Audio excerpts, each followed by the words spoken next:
The body tag contains the content which is visible within the content area of your web browser.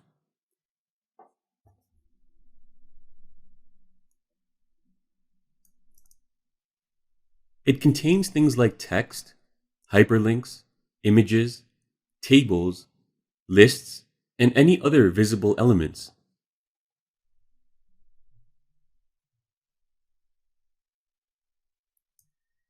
In our example, we've included two items in our body tag.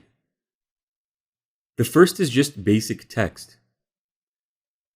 Since we've not defined the location or any other attributes of this text, it will be displayed at the top left corner of our web browser.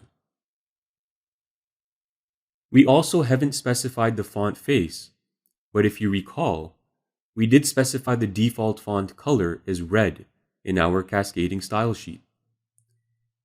In a moment, we'll preview this document in our web browser, and you'll see exactly how it looks.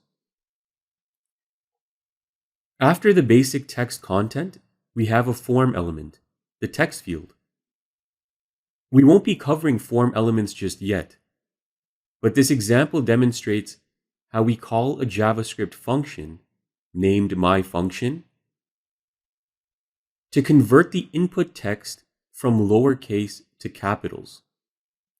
If you recall, the JavaScript function was located in our head tag. We're now calling that function in the body tag.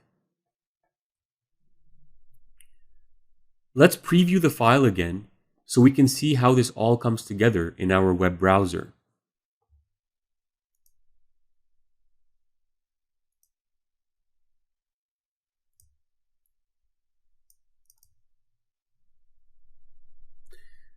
We can see that the text that was contained in our body tags is displayed here as it should be. The color is red, and it's located at the top left corner of the content area by default. Next, we have our JavaScript function.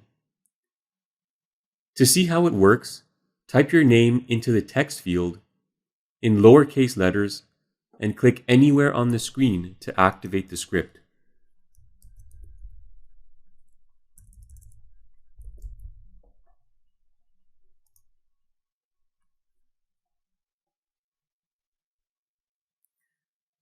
You'll see the name in the text field converts from lowercase to uppercase format.